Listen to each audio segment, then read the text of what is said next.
What does it take to become unbeatable? To face over 60 duels, and never lose even once? This is the story of Miyamoto Musashi, the most feared samurai in history, whose quest for perfection led him to a final act of betrayal. Welcome to StoryFlips. Please subscribe, like and share. Miyamoto Musashi was born into a world of war and honor, in a small Japanese village in 1584. From a young age, he trained himself in the art of combat, obsessed with becoming the perfect swordsman. But Musashi wasn't your typical samurai. Where most practiced discipline, Musashi embraced chaos. By the time he was in his 20s, Musashi's name was legendary. But he wasn't interested in fame. Musashi sought perfection. He traveled across Japan, challenging the best swordsmen, fighting clans, even taking on entire schools.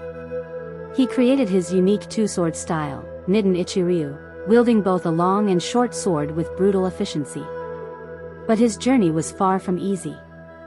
Musashi's obsessive pursuit isolated him, stripping away his ties with family and friends.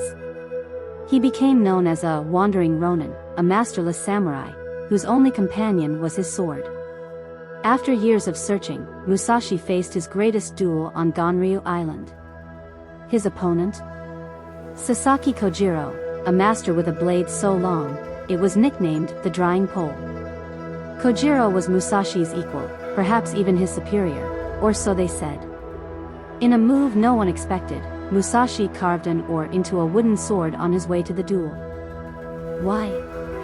Because Musashi had analyzed every aspect of Kojiro's style. He knew the oar's length would give him just enough distance to avoid Kojiro's attacks. When the duel began, Kojiro charged. This victory should have been the ultimate high point. But for Musashi, the life of a ronin was lonely. He moved deeper into isolation, trading fame for solitude, focusing only on his craft. Musashi would retreat to caves, practicing endlessly, studying nature, and writing his famous text on strategy, the Book of Five Rings. In his later years, Musashi met a young samurai, someone he began to train, sharing his secrets and strategy. For the first time, Musashi felt he had found someone who could understand his endless drive for perfection. But the younger samurai wasn't there to learn, he was there to defeat the master. The young samurai, who had spent years gaining Musashi's trust, was secretly studying his weaknesses. He knew Musashi's fighting style, his limitations, even his routines. Late one night, the young samurai struck. Musashi, now aged and weary, tried to defend himself but found himself unable to match his younger, determined opponent. As the blade cut through the air, Musashi fell, not just by the sword but by the one person he had trusted.